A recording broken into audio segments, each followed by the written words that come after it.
आज का अंश उत्पत्ति 49 अध्याय वचन 22 से 33 है। हम एक साथ पढ़ेंगे। यूसुफ फलवंत लता की एक शाखा है, वह सोते के पास लगी हुई फलवंत लता की एक शाखा है। उसकी डालियां भीत पर से चढ़कर फैल जाती हैं। धनुर्धारियों ने उसको खेदित किया और उस पर तीर मारे और उसके पीछे पड़े हैं।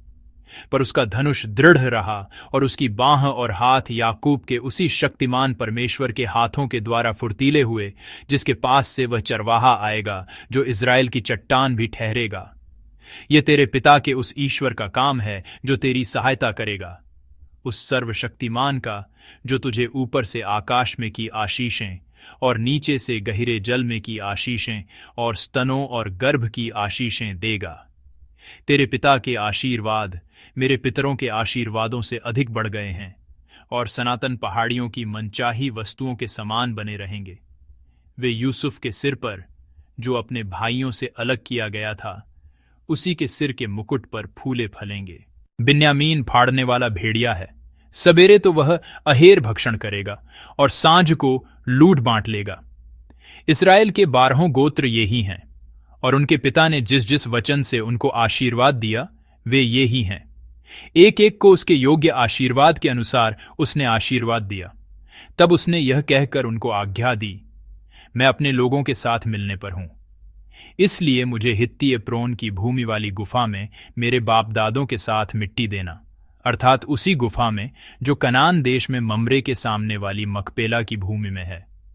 उस भूमि को अब्राहम ने हित्ती एप्रोन के हाथ से इसीलिए मोल लिया था कि वह कब्रिस्तान के लिए उसकी निज भूमि हो।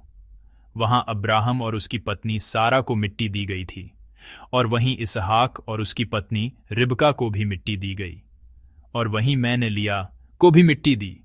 वह भूमि और उसमें की गुफा हित्तियों के हाथ से मोल ली गई है।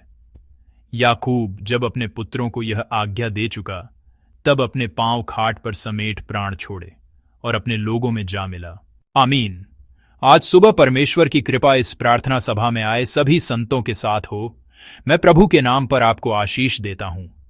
उत्पत्ति अध्याय 49 का वचन जिस पर हम मिलकर मनन कर रहे हैं, याकूब की वसीयत के समान है, जिसमें वह अपनी मृत्यु से पहले अपने पुत्रों को बुलाकर उन्हें आशीष दे रहा है। हालांकि यह आशीष केवल बच्चों को अच्छे शब्द कहने की औपचारिकता नहीं है, बल्कि यह एक भविष्यवाणी है जिसे परमेश्वर ने उनके जीवन के माध्यम से प्रकट किया है, और हमने पिछली बार सीखा था कि इसमें गहरे आत्मिक सिद्धांत छिपे हैं। आज का वचन अंतिम आशीष और भविष्यवाणी है जो याकूब के 2 पुत्रों यूसुफ और बिन्यामीन के लिए है। सबसे पहले जब हम यूसुफ के लिए याकूब के आशीष के वचन को देखते हैं तो उसमें एक अद्भुत आशीष का संदेश निहित है। यह पद 22 में लिखा है, यूसुफ फलवंत लता की एक शाखा है, वह सोते के पास लगी हुई फलवंत लता की एक शाखा है, उसकी डालियां भीत पर से चढ़कर फैल जाती हैं। आमीन। इस प्रकार याकूब यूसुफ को आशीष देता है। यूसुफ को दी गई आशीष का पहला भाग उसे एक फलवंत लता के समान बताता है। इसका मतलब है कि उसका जीवन भरपूर फल देने वाला एक परिपूर्ण जीवन था। लेकिन जब हम फलवंत लता, भरपूर फल वाले इस वचन को देखते हैं तो हम महसूस करते हैं कि उस समय की परिस्थितियों में यह कितना अद्भुत वचन था। उस समय का परिवेश एक मरुभूमि था। मरुभूमि में भरपूर फल देना वास्तव में एक अद्भुत बात और एक चमत्कार के समान था। इस मरुभूमि के बीच में कोई कैसे भरपूर फल दे सकता है? आज का वचन कहता है कि इसका रहस्य यह है कि वह सोते के पास लगाया गया था। प्रिय विश्वासियों, एक पेड़ के लिए सबसे महत्वपूर्ण बात उसकी बाहरी भव्यता नहीं है, बल्कि यह है कि उसकी अदृश्य जड़ें कहां तक पहुंची हैं। जब जड़ें सोते तक पहुंचती हैं तो वह पेड़ जीवन शक्ति से भरपूर होकर कई शाखाएं और प्रचुर फल दे सकता है। यूसुफ का जीवन ऐसा ही था। यूसुफ का जीवन मरुभूमि के बीच में लगाए गए एक पेड़ के समान था। अपने भाइयों की ईर्ष्या और घृणा के कारण उसे एक गड्ढे में फेंक दिया गया, दास के रूप में मिस्र ले जाया गया और उस पर झूठा आरोप लगाकर उसे जेल में डाल दिया गया। एक इंसान द्वारा अनुभव किए जा सकने वाले सबसे गहरे कष्टों का उसने सामना किया। फिर भी यूसुफ कैसे एक फलदायी और भरपूर जीवन जी सका? बाइबल इसका रहस्य इन शब्दों में प्रकट करती है, सोते के पास लगी हुई एक फलवंत लता। यूसुफ सोते के पास जड़ें जमाया हुआ एक पेड़ था। यूसुफ केवल परमेश्वर के पास रहकर और परमेश्वर के साथ चलकर ही ऐसा फलदायी जीवन जी सका जिसे कोई नकार नहीं सकता था। प्रिय संतो, हमारा जीवन भी ऐसा ही है। हम किन परिस्थितियों में हैं, इससे अधिक महत्वपूर्ण यह है कि मैं अभी किसके साथ हूं, मेरी जड़ें अभी कहां तक पहुंची हैं, यह अधिक महत्वपूर्ण है। हमारे जीवन को मसीह यीशु से जुड़ा होना चाहिए, जो जीवन का सोता है। केवल यीशु से जुड़ा जीवन, यीशु में निहित जीवन ही हमारे जीवन को फलदायी बना सकता है। हम फल दे सकें, इसका केवल एक ही मार्ग है, वह मार्ग जो यीशु मसीह से जुड़ा है। जब हम अपने विश्वास का जीवन जीते हैं तो हम कलीसिया में बहुत से काम और सेवा करते हैं। हम कई सेवकाइयों में लगे रहते हैं और एक व्यस्त जीवन जीते हैं। लेकिन व्यस्त होने का मतलब यह नहीं है कि हमारा जीवन भरपूर फल दे रहा है।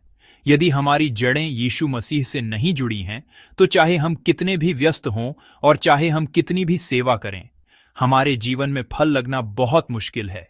इसलिए हमें याद रखना चाहिए कि यदि हम यीशु के साथ नहीं हैं, तो हम केवल एक सूखी टहनी के समान हैं। इसलिए आज हमें अपने जीवन में जांचने की आवश्यकता है कि हमारी जड़ें कहां तक पहुंची हैं। मैं प्रभु के नाम पर आशीष देता हूं कि आप यीशु में और गहरी जड़ें जमाएं और यीशु के साथ घनिष्ठ संगति के द्वारा आपके जीवन में भरपूर फल लगें। यूसुफ की आशीष यहीं नहीं रुकती। न केवल उसने भरपूर फल दिया, बल्कि वचन यह भी बताता है कि उसकी डालियां दीवार के ऊपर से निकल गईं। यह पद 22 के दूसरे भाग में लिखा है, वह सोते के पास लगी हुई फलवंत लता की एक शाखा है, उसकी डालियां भीत पर से चढ़कर फैल जाती हैं। आमीन। यूसुफ का फल केवल उसके अपने जीवन और उसके परिवार तक ही सीमित नहीं रहा, वह भरपूर फल दीवार के ऊपर से बह निकला। प्रधानमंत्री के पद पर रहते हुए भी उसने केवल अपने लिए जीवन नहीं जिया, बल्कि उसने अपने प्रचुर फलों से अपने भाइयों को बचाया। साथ ही उसने अपने जीवन में लगे अनगिनत फलों का उपयोग मिस्र के लोगों को बचाने के लिए भी किया। उसका जीवन दीवार को लांघने वाला जीवन था। प्रिय संतो, बहुत से विश्वासी हैं जो यीशु पर विश्वास करने के बाद भी दीवार को लांघ नहीं पाते। वे केवल अपनी स्थिति, अपने परिवार और अपने जीवन को ही महत्वपूर्ण मानते हैं। इसलिए भले ही उनके जीवन में बहुत से फल लगते हों, वे अपने परिवार की चार दीवारी को लांघ नहीं पाते। यह एक ऐसी आशीष है जो परिवार के भीतर ही सीमित रह जाती है, जिसे हम दूसरों के साथ न तो बांटते हैं और न ही किसी को दे पाते हैं। लेकिन परमेश्वर जिस धन्य जीवन की बात करते हैं, वह दूसरों तक पहुंचने वाला जीवन है।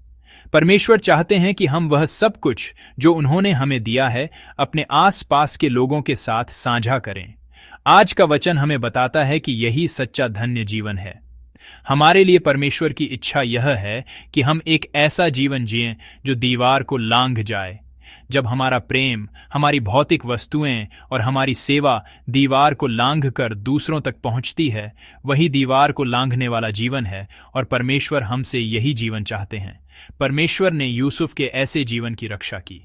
जब यूसुफ इस तरह भरपूर फल दे रहा था, तो उसके आसपास ईर्ष्या करने वाले लोग थे। वे सोचते थे, कैसे केवल उसी व्यक्ति पर आशीष बरसती है, कैसे उस व्यक्ति में कोई दोष निकाला जाए। लेकिन परमेश्वर ने यूसुफ को अपने हाथों से थामे रखा था।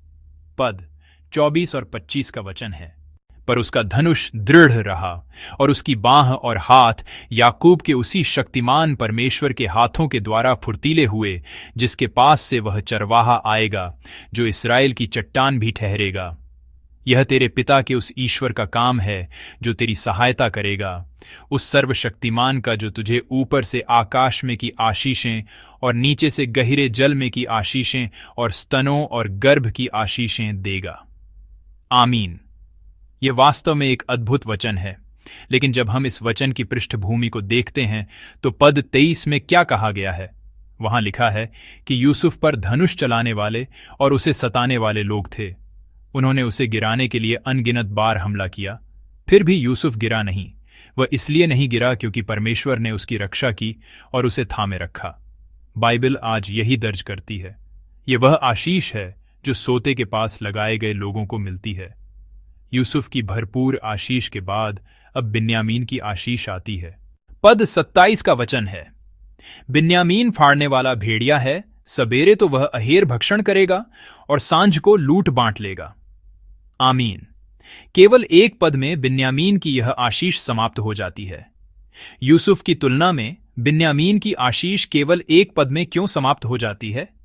इतना ही नहीं, याकूब अपने पुत्रों को अलग अलग तरह की आशीषें देता है। किसी को लंबी, किसी को छोटी और किसी को तो लगभग फटकार के समान वचन सुनाता है। ऐसा अंतर क्यों है, इसका कारण पद 28 में स्पष्ट रूप से बताया गया है। एक एक को उसके योग्य आशीर्वाद के अनुसार उसने आशीर्वाद दिया। परमेश्वर ने हर व्यक्ति को उसकी क्षमता के अनुसार, उसके जीवन की आवश्यकता के अनुसार आशीष दी। यह सिद्धांत हमारे हृदयों में अंकित हो जाना चाहिए। परमेश्वर सभी को एक जैसी आशीष नहीं देते, क्योंकि हर एक की बुलाहट और क्षमता अलग अलग होती है। इसलिए वह हर व्यक्ति को उसके योग्य आशीष प्रदान करते हैं। बल्कि एक बड़ी आशीष जहर भी बन सकती है। परमेश्वर ऐसी आशीष नहीं देते जिसे हम संभाल न सकें। क्या एक छोटे बच्चे को एक महंगी कार देना आशीष होगी? यह जहर है। क्या जुए के आदी व्यक्ति को बड़ी संपत्ति देना आशीष होगी? यह एक अभिशाप है।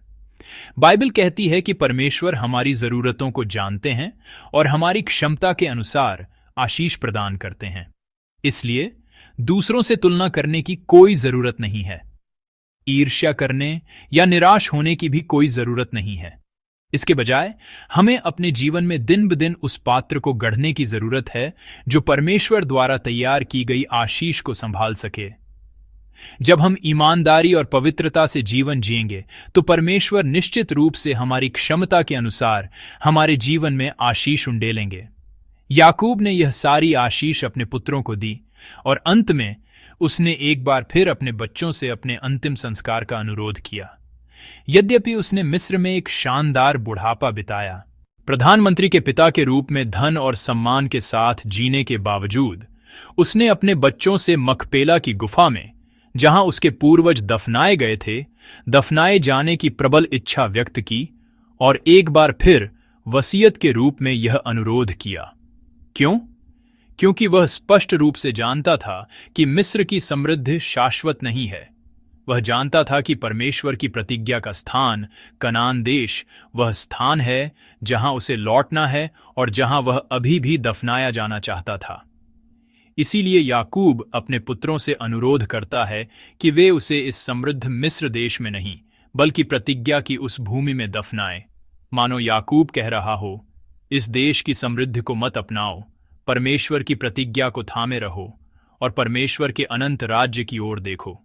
वह अपने बच्चों को यह वसीयत करता है और पद 33 में बाइबल इस प्रकार लिखती है, याकूब जब अपने पुत्रों को यह आज्ञा दे चुका तब अपने पांव खाट पर समेट प्राण छोड़े और अपने लोगों में जा मिला। आमीन। बाइबल लिखती है कि उसने प्राण छोड़े और अपने लोगों में जा मिला। ध्यान दीजिए, वचन केवल यह नहीं कहता कि वह मर गया, बल्कि यह भी कि वह अपने लोगों में जा मिला। ऐसा क्यों? क्योंकि हम एक लंबी यात्रा पर निकले तीर्थ यात्रियों की तरह हैं और याकूब जानता था कि यह पृथ्वी हमारी अंतिम मंजिल नहीं है। हमारी असली मंजिल परमेश्वर का राज्य, हमारी शाश्वत मातृभूमि है। इसलिए बाइबल दर्ज करती है कि उसकी सांसारिक यात्रा समाप्त हो गई और वह अपनी अंतिम मंजिल परमेश्वर के राज्य, उस मातृभूमि में पहुंच गया। प्रिय संतो, हम भी एक दिन उस अंतिम समय में परमेश्वर के राज्य, अपनी मातृभूमि में पहुंचेंगे। यदि ऐसा है तो इस पृथ्वी पर हमारे जीने का तरीका अलग होना चाहिए। हमें यह याद रखते हुए हर दिन जीना चाहिए कि हमें एक दिन अपने स्वर्गीय घर लौटना है और हमें उस दिन के लिए तैयारी करनी है। हमें यीशु मसीह में गहराई से जड़ें जमाकर और उनके साथ चलकर एक फलदायी जीवन जीना है। एक ऐसा भरपूर जीवन जहां हमारे फल दीवार को लांघकर अनगिनत लोगों को तृप्त करें, उन्हें बचाए और फिर भी बहुतायत से बचे रहें। हमें ऐसा ही जीवन जीना चाहिए। प्रिय संतो, हम एक दिन उस स्वर्गलोक में पहुंचेंगे, तो फिर हमें आज कैसे जीना चाहिए? मैं प्रभु के नाम पर आशीष देता हूं कि हम परमेश्वर में जड़ें जमाकर एक भरपूर जीवन जीकर और उस आशीष को दूसरों तक पहुंचाकर एक धन्य जीवन जी।